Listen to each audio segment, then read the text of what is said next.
This is the plaintiff, Gary Showstrom. He says he purchased a Loveseat from the defendant's store, and 3 days later he developed a terrible backache. Turns out he strained a muscle sitting on the Loveseat because the pillows weren't stuffed right. The defendant refuses to take the inferior product back. He needs to stand behind the products he sells, and that's why he's suing for the $1,120.44 he's owed.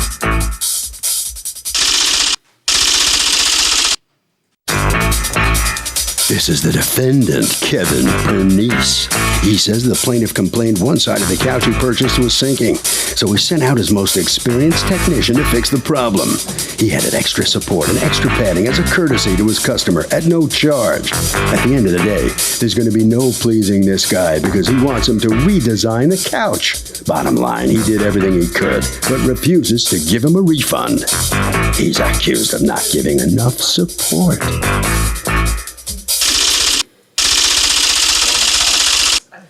All parties, please raise your right hands. Welcome back to the People's Court. Next case in the docket, the plaintiff bought a Loveseat from the defendant and says it screwed up his back. But the defendant says he even went the extra mile, so the guy's nuts. It's the case of he loves me not. Okay. Gary, pronounce your last name? Shostrom. You are suing? I'm sorry? Pronounce the SJ as SH. I will. Okay. Thank you. That was Mr. Shostrom. You are suing Kevin Pernice. Yes. You've asked us not to mention the name of your store or the manufacturer's name of the item he bought. You're suing them for $1,120.44. The cost of a Loveseat that you bought from them that, according to you, is defective. Tell me what happened. Yes. After having a Loveseat and sitting in it, it seems like on the left side where I sit, your body like twists in it, you know? And when I went back to the store and asked him to call the manufacturer to see if they change their type of material or whatever in the Loveseat. If they had changed it or if they would change it? No, if they did change it where body heat affects it, because we sit in the Loveseat like 10, 12 hours a day, you know? Do you really? Yeah, my wife has Alzheimer's, you know. I'm sorry to hear that. So the thing of it is, it gives her comfort holding my hand all the time, you know. Right. And then after like 2 weeks, I thought I was coming down with a kidney stone infection. So I made an appointment, went to the doctor. They took tests. They said, no, you don't have a kidney stone. You got a pulled muscle in your back. Oh, you mean from the couch? I'm not saying it was from the couch. I don't know what it was from. Okay. But the thing of it is, when the technician came over, he changed the cushion, he restuffed the back. I pushed it back over in so I could watch TV with it. I sat in it for about 4 hours, and I'm noticing my twist in there. So when I went back to the store that day, they said, oh, he's not going to be in until around 10 o'clock that morning, and that was around 9:45, and I wasn't going to wait because my wife gets impatient. So I got huffy, and I threatened them, and I was going to go to small claims court. They said, well, don't do that. Let me take your number and name back down, and I'll have Kevin call you. Well, it was like 9 days later that my wife was in the daycare that day. I said, well, I'm going down and file judgment, and that's what I did. Okay. Did you ever talk to Kevin? I talked to him one time over there, the first time. Before buying it? No. After buying it? Right, and he said he was going to send a technician over, which he did. Okay, and then that did happen. All right. Right. Let me hear from you, Mr. Pernice. How do I pronounce your last name? Pernice, right. Pernice. Yeah. Well, he bought this, I think, in August. It was a special order, and we ordered in a specific cover. And then he called, and he said he had a problem. So I said, okay, we'll send the technician out. So within 4 days, the technician went there, and he came back to me and said, the problem is really that I didn't see anything wrong with it. That's the technician telling you. Correct. Do you have an affidavit from the technician? I do. May I see it? Thank you, sir. Do you sub out the, private contract, okay. Yes. I'm sorry, who signed this? That's Alan Archambault. Okay. Quite the signature. Okay. The first time I went to look at the chair, it felt fine to me. The customer felt it was leaning, although I did not. To make the customer happy and to see if it felt better, I had the store order a complete upholstered seat replacement. This consists of a new cushion, fabric, and seat springs. During the course of replacing the seat, I also added additional stuffing as the customer complained he needed additional support for his lower back. Once this was complete, the customer tried the chair and stated the chair felt good. That was my last contact with the customer. When the fellow's there fixing it, did it feel good? Yes. It isn't until later that you felt that it wasn't comfortable for you. I sat in the chair when he got done fixing it. He left. I pushed the chair over so I could watch TV with my wife. She sat down on her side. I sat down on my side. And after sitting in the chair like 3.5 to 4 hours, I noticed I'm twisting in it. So, if you buy like a sofa or love seat, is there like some kind of an implied warranty that it's going to be comfortable? I don't think so. I think if you don't think it's comfortable when you buy it, then you're stuck with what you bought. Okay, but you don't sit in the sofa for an hour when you buy it in a store. Of course you don't. So is there a warranty that it's going to be comfortable? No, it's not. Anybody think there's a warranty? What do you think? I don't think so. I think it's subjective. I mean, comfort is different based on the person. So tough luck. Pretty much. Okay, going inside the courtroom. Do you have any evidence for me to look at to see that it's constructed inappropriately? Like, for example, did you have your own furniture specialist come and look at it and say that it's, because for you to return it, either you have to have a contract with him where you get to return things after you use them, or you have to be able to prove to me that it's not what you bought. You didn't buy a defective one. But if it's just uncomfortable for you, then it's just uncomfortable for you. You picked the wrong one. That's not on them. If the technician, when he came over there, felt that chair was fine. Which he says he did, right, that he did it to make you happy. And went back to Kevin and told him that. Kevin should have called me and said, look, the technician says there's nothing wrong with that chair.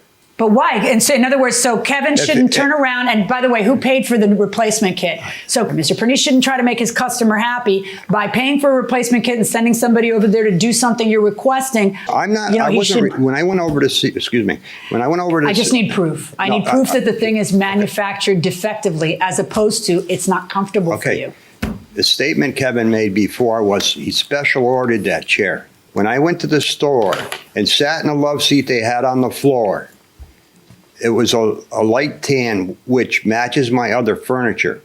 I said it to the lady, I will take that chair. She says, we don't sell off the floor, so you might as well get the color you want. That was her statement. Okay, may I see the receipt? What makes this a special order? Well, we carry it in one specific cover, and then he picked a different color. What's your refund policy on non-special order stuff? We usually give, if somebody buys something out of stock, we usually give them 3 days. You know, it's not written in stone, but, you know. It's not written on your receipt. I'm just curious what's your. Right, yeah, it's 3 to 5 days. You know, if they're not happy, they could exchange it or get their money back. And the delivery was when? Well, he bought it on 8/16. It took about 5 or 6 weeks to make it and ship it. It was paid for on a specific date on the bottom of that receipt. I assume that was the day that it was delivered. It was paid in full. 9/28 is what it says. When do you say it was delivered? Do you remember? Did it say, I mean, it makes sense that it would take 5 or 6 weeks. I'll tell you what, how about this? How long after it was delivered do you remember you gave your first complaint about it? I'll tell you what, how about somebody tell me when Alan Archambault, tell me when the furniture repair guy actually went over there to repair it, because his affidavit doesn't say squat about that. Okay, the date. The service order was written up on October 1st, the first one, okay? And Alan gave me... So October 1st would be a few days, I mean, that would be like 3 days later that he's complaining about it. Yes. And then Alan gave me a bill, so he must have came back to me on the 4th of October. Why is this, because your receipt doesn't say anything about special order anywhere. How do I know this is, I mean, usually special orders have something funky about them. This is just the color he ordered it in, which it apparently comes in. There's nothing special about it. That's why. Well, it's not something we normally carry, and we're ordering it specifically for him. So if it's not in stock, it's a special order. Yes. Yeah. I mean, the special order part of this is not really, you know. No, it kind of is, because that's the only refund policy you print on your receipt. You don't have any other refund policy. All right, we're back to my concern that you prove to me there's something wrong with it, as opposed to that you are uncomfortable by sitting 10 or 12 hours a day. I think anybody would be uncomfortable sitting 10 or 12 hours a day. But tell me this, though, Mr. Shostrom, because this is really the crux of the case. For me to order him to refund your money and take back the love seat, you have to be able to prove that there's something defective about it. Okay. How are you going to do that? Other than telling me you're uncomfortable in it sitting 10 or 12 hours a day. I got some pictures I'm going to show. Okay. Let me see that. She'll watch him. Okay. She'll look at him and then she'll ask you Okay. questions. Just in case she wants to see that.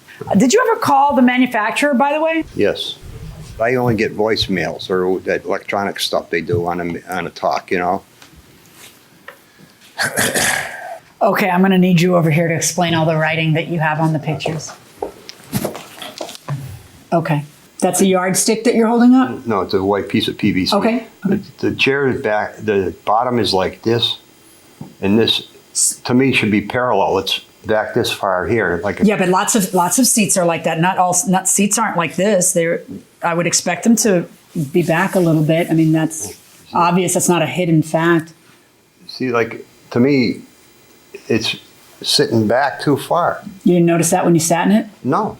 It felt comfortable, the one they had in the store, and I told them I would take that one. She says, we don't sell anything off the floor. What's this picture? What is this?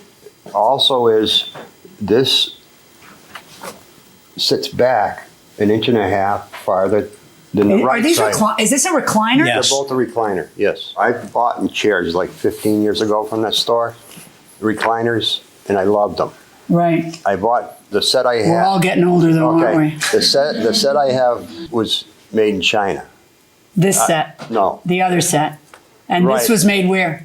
In the USA. Oh, that's why that's an indictment. That's why I went to the store. You know, I wasn't trying to chop for a price. I could have gone back to the store. I bought the other stuff that's made in China. Right. You know.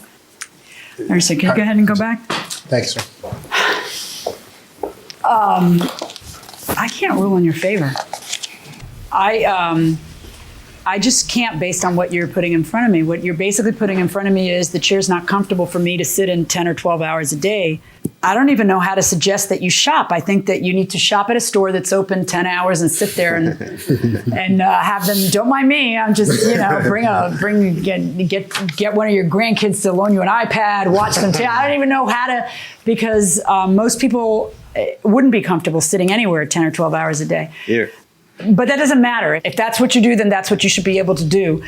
But I would have to have evidence that there's a manufacturer's defect in this thing. And I don't have that. The best you have going for you is, well, they came once and stuffed it at my request, where the subcontractor who he hired to do that at his expense says, I just did it to make the guy happy. I was trying to get customer satisfaction. That's all. There was nothing wrong with it, from my opinion. That's what this affidavit says. You may want to pursue with the manufacturer. Sometimes they, as a matter of customer satisfaction, might agree to trade it out for you. But as far as I'm concerned, in this case that's in front of me, I find that you did not prove by a preponderance of the evidence that there's actually something wrong with the couch. So my verdict in this case is for the defendant. Good luck, folks. Your Honor. Well, the plaintiff comes out here. Are you comfortable with this ruling? Not really. Step over here. Oops. No? No. The thing is, I can see it. I couldn't prove the point. But the Chinese one I used to have was comfortable until the cushion wore out, you know? Yeah. And that's the point. Mm-hmm. I know. You think the Chinese one is made somewhat differently or fits your body better or something? I don't know what it was, but like I say, I went to American because I was union, and I figured I was going to get a better, would last longer and be comfortable, you know. But everything they make today is for our designer looks. It looks beautiful sitting there, as long as you ain't using it. Well, what are you sitting in now to watch TV for 10, 15 hours I'm sitting in a single Chinese recliner that I bought with a set of Loveseat and a couch. Are you comfortable? Yes. Good. All right. Head right down this way. Okay. Yeah. All right. So come on in here. Is there any way to satisfy this customer?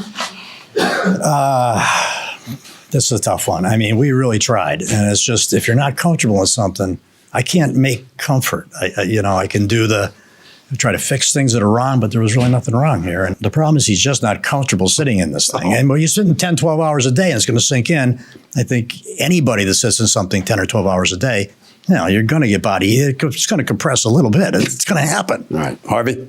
Okay, to be kind of simple, the law is that you don't have a right to comfort, you have a right to good workmanship, and the two don't necessarily intersect. And that will do it for this case. Litigants for the next case on the way into the courtroom right now.